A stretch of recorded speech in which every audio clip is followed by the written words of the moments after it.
अस्सलाम वालेकुम। मेरा नाम मोहम्मद आज़म समीर है और मैं आर्कियोलॉजी और हेरिटेज स्टडी से वाबस्ता हूँ। मैं आप लोगों के लिए नई नई इन्फॉर्मेशन लेके आता हूँ जो culture, civilisation, heritage, architecture, history और एंथ्रोपोलॉजी पर मबनी होती हैं। लेकिन आज मैं आप लोगों को एक अलग और इनसे मुख्तलिफ इल्म के बारे में बताऊँगा और कुछ ऐसी इन्फॉर्मेशन आपके लिए आज मैं लेकर आया हूँ जो जो तालिब इल्म है, जो अपने आप को हायर स्टडीज़ के लिए अपने फ्यूचर में फ़ॉरेन में देखना चाहते हैं, तो उन लोगों के लिए ये वीडियो बहुत ही कारआमद साबित होगी। तो इस सिलसिले में मैं आप लोगों को कुछ हदायत दूंगा जो कि मेरा पर्सनल एक्सपीरियंस है, जो कि मैं बैरून मुल्क जाते हुए जो मैंने सीखा और जिन जिन कंट्रीज़ में मैं गया उनके हवाले से मैं आप लोगों के साथ अपना एक्सपीरियंस शेयर करूँगा। पहली बात तो ये कि आपका सब्जेक्ट क्या है, ये बहुत ही मायने रखती है ये चीज़।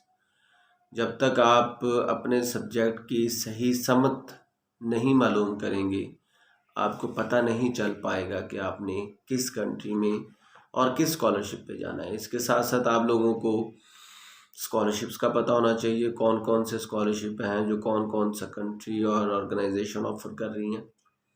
तीसरे नंबर पे आपके पास आपका रिसर्च प्रपोजल होना चाहिए, we should be very strong. उसके साथ साथ आप लोगों का कवर लेटर होना चाहिए जिसमें आप लोगों ने लिखा हो कि आपका काम क्या है, आपने क्या क्या पढ़ा है और आप क्या क्या पढ़ना चाहते हैं। रिसर्च स्टेटमेंट आपकी क्लियर होनी चाहिए, आपका पर्सनल जो स्टेटमेंट है वो क्लियर होनी चाहिए जिसमें आप बता सकें कि आपने करना क्या है लाइफ में।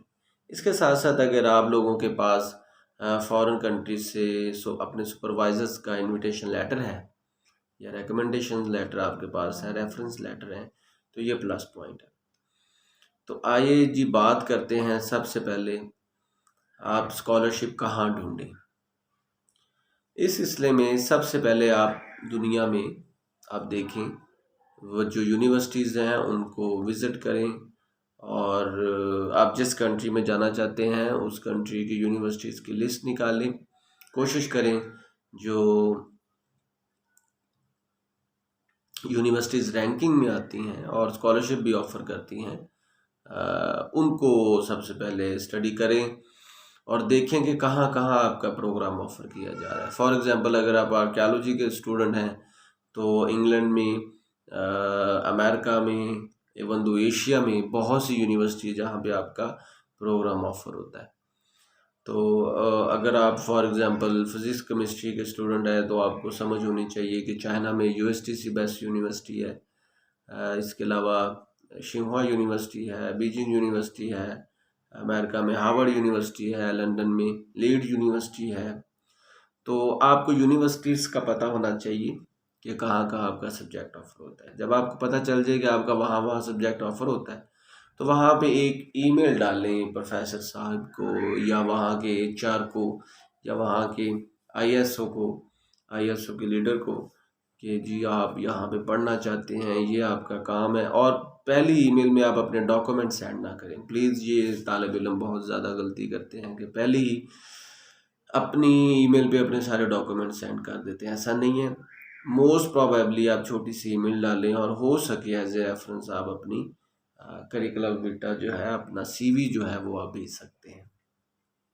अगर आप अपनी एक फ़ोटो भी भेज दें तो कोई मज़ायका नहीं है। इसके साथ साथ अगर आपने कोई रिसर्च पेपर लिखे हैं तो उनकी डिनोमिनेशन बहुत ज़रूरी है आपके रिसर्च पेपर की। क्या आपने जो रिसर्च पेपर लिखे हैं उनको आप मेंशन करें। अगर आपने फील्ड वर्क किया उनको मेंशन करें। अगर आपने एग्जीबिशंस में, कॉन्फ्रेंस में, शॉप्स में हिस्सा लिया उनको मेंशन करें। ये आपका प्लस पॉइंट है। अब जब आप ईमेल डाल देते हैं तो उसके बाद आपको रिप्लाई आता है, उसके अकॉर्डेंस ही आप फिर अपनी सारी प्रोसीडिंग करें। जैसे मैंने पहले बताया, आपका रिसर्च प्रपोजल बहुत स्ट्रॉन्ग होना चाहिए जो 2,500 से लेकर 4,000 वर्ड्स पर मुश्तमिल हो। उसमें आपने बताना है कि आपने कौन सी रिसर्च किस तरह करनी है, उसका मेथड्स क्या होगा, उसका टाइम फ्रेमवर्क क्या होगा, उसका इंट्रोडक्शन, लिटरेचर रिव्यू क्या है, वो सारी चीज़ें आपने उसमें बयान करनी है। रिसर्च पर्सनल स्टेटमेंट जो है उसमें आपने लिखना है कि आप क्या हैं, आपकी जो पूरी एजुकेशन है वो क्या है, आपका एक्सपीरियंस क्या है, और साथ साथ आपने एक बड़ा जानदार सा कवर लेटर भी लिखना है।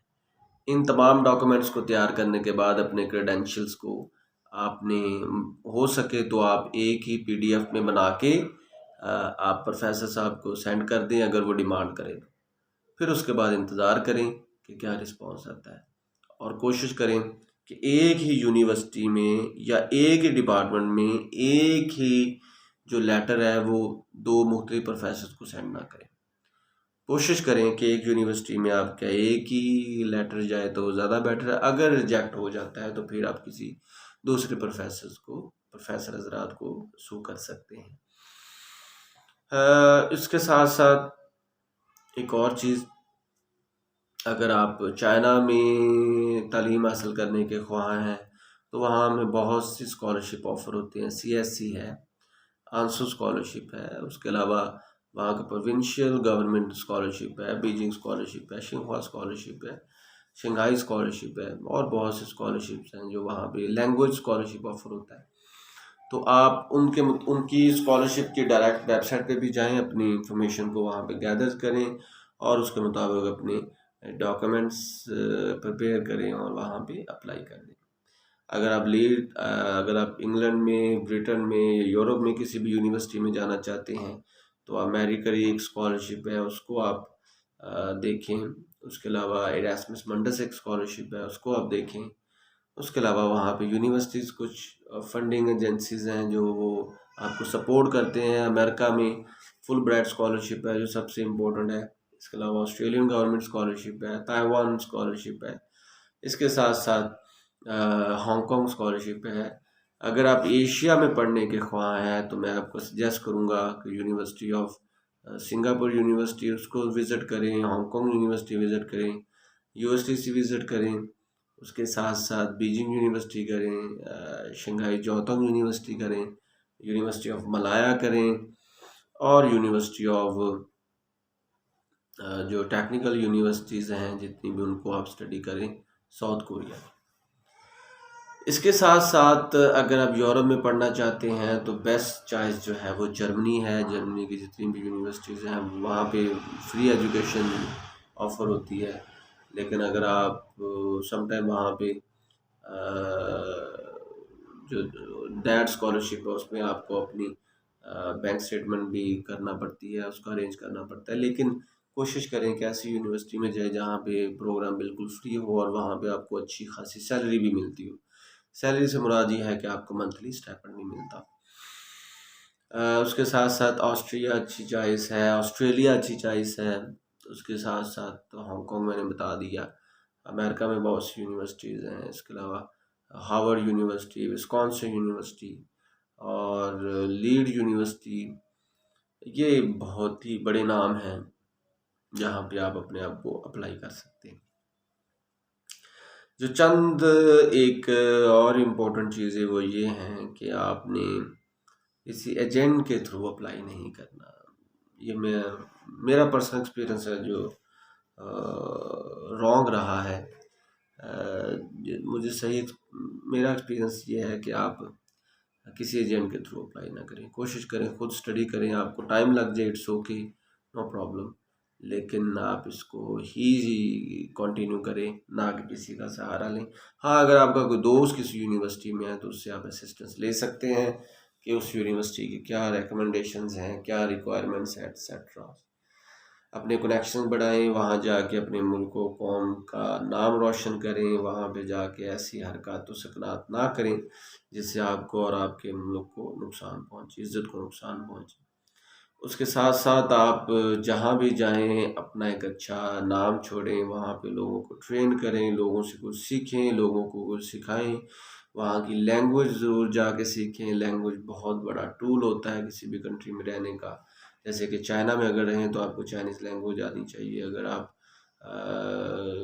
हंगरी में रहते हों तो वहाँ की आपको लैंग्वेज आनी चाहिए। यूनिवर्सिटी ऑफ मलाया में हो तो मलाइशियन लैंग्वेज आनी चाहिए। इस तरह अगर आप यूरोपियन कंट्रीज़ में हो जहाँ पे स्पीकिंग लैंग्वेज जो है इंग्लिश हो, तो आपकी इंग्लिश बहुत स्ट्रॉन्ग होनी चाहिए। तुर्की में गए हों तो तुर्किश लैंग्वेज आपको आनी चाहिए। ईरान में गए हो तो पर्शियन लैंग्वेज आपको आनी चाहिए। सो अगर जापान में हो तो आपको जापानीज़ लैंग्वेज आनी चाहिए। यूनिवर्सिटी ऑफ टोक्यो, ये बहुत इंपॉर्टेंट यूनिवर्सिटी है वर्ल्ड में, आप इसको भी स्टडी करें, वहाँ पे अप्लाई करने की कोशिश करें। अनटिल और unless you do not get proper invitation, you are actually half of your route, आप अपने सफ़र में आधे हैं, तो कोशिश करें प्रोफेसर्स की रिकमेंडेशंस लें, उनके रेफरेंस लेटर लें और इनविटेशन लेटर्स लें। उसके साथ साथ आप अपनी सीवी को स्ट्रॉन्ग बनाएं। अगर आप यूरोप में अप्लाई करना चाहते हैं तो यूरोपियन फॉर्मेट है, उसको आप फॉलो करें। अगर आप अमेरिका में अप्लाई करना चाहते हैं तो फुल ब्राइट स्कॉलरशिप का जो फॉर्मेट है सीवी का, वैसी सीवी बनाएं। अगर आप एशिया में अप्लाई करना चाहते हैं, सीवी आपकी बिल्कुल कंसाइज होनी चाहिए, टू द पॉइंट हो। ऐसे फॉर एग्जांपल अगर आप यूरोप में अप्लाई करना चाहते हो और अगर आपने चाइनीज़ लैंग्वेज सीखी है तो आप उसको रिमूव करें, आप उसकी बजाय अपने रिसर्च इंटरेस्ट बताएं। अगर आप चाइना में अप्लाई करना चाहते हैं तो अगर आपको चाइनीज़ कल्चर आता है, लैंग्वेज आती है, तो वो आपका प्लस पॉइंट है। तो जिस तरह जैसा देश वैसा बेस, जिस तरह की रिक्वायरमेंट्स हों उसी के मुताबिक आप अपनी सीवी प्रिपेयर करें और दुनिया में जाएं और अच्छी जो है यूनिवर्सिटी से पढ़ के वापस आएं और अपनी यूटिलाइजेशन इस कंट्री में करें और अपने मुल्क को कौम का नाम रोशन करें। इसके साथ साथ दो तीन और अहम बातें हैं जब आप स्कॉलरशिप के लिए अप्लाई करते हैं, वो ये कि वो बहुत ही रंजीदा चीज़ें हैं। अगर मैं शेयर करूँ, कुछ तलबा व तालिबात ऐसे होते हैं जो प्रोफेसर साहब को बहुत अजीब सी बातें लिख देते हैं, जैसे कि आप बहुत गरीब हैं, आपके पास सोर्सेज नहीं है, आपके वतन में आपकी इज़्ज़त नहीं है, या आप बाहर जाना चाहते हैं इसलिए कि आपकी यहाँ पे अच्छी एजुकेशन नहीं है। इस तरह के अल्फाज ना लिखें ताकि उनको ये इम्पेक्ट ना जाए, ये असर ना जाए कि आप बिल्कुल ही एक डाउनवर्ड इलाके से हैं और आपको कुछ भी नहीं आपके पास है, वो आप पे एहसान कर रहे हैं। ऐसी बात नहीं है। आप अपने टैलेंट की बिना पर जाएं, अपनी कंट्री का नाम रोशन करें, वहाँ जाके उनको कुछ फ़ायदा दें, वो आपको कुछ फ़ायदा दें। आप अपने वजीफ़े के दौरान उनकी रिस्पेक्ट करें, उस यूनिवर्सिटी के तौर तरीक़ों पर चलें, उस यूनिवर्सिटीज़ के जो रूल्स हैं उनको ना ब्रेक करें। और ये बहुत ही हीनियस क्राइम होता है, हीनियस चीज़ें होती हैं कि आप जिस यूनिवर्सिटी में जाएं वहाँ के रूल्स एंड रेगुलेशन को फॉलो ना करें। और अगर आप ऐसा नहीं करेंगे तो फिर आपका भी नाम ख़राब होगा और आप जिस इलाके से गए होंगे उसका भी नाम डेफिनेटली ख़राब होगा।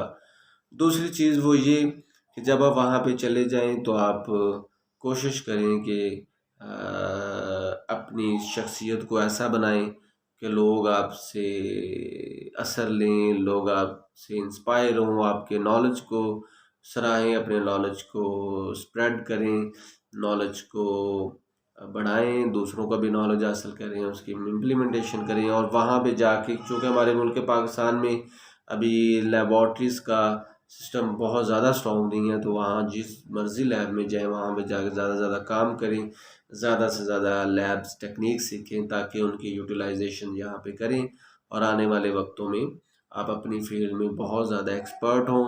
और एक और चीज़ जो मैंने ऑब्ज़र्व की है, वहाँ पे लोग जाके टीचिंग्स करते हैं, पार्ट टाइम जॉब्स करते हैं। अगर आपको परमिशन मिले यूनिवर्सिटी की तरफ से तो फिर आप काम करें, वरना जो आपको वजीफ़ा मिल रहा है, जो आपको स्टाइपेंड मिल रहा है, उसी पे कनात करें और रूल्स ब्रेक ना करें।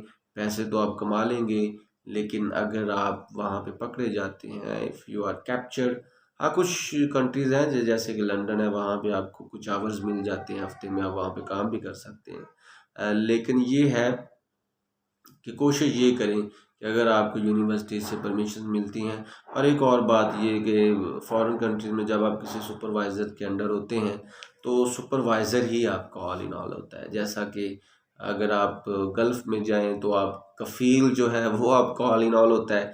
इसी तरह अगर आप चाइना में जाएं तो वहाँ पे भी सुपरवाइज़र आपका ऑल इन ऑल होता है। अगर वो कहेगा, अगर वो परमिशन देगा तो आपको डिग्री मिलेगी, अगर वो रिजेक्ट कर देगा तो आपको डिग्री नहीं मिलेगी।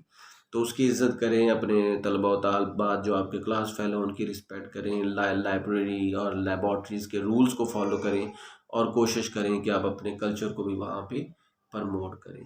Thank you so much.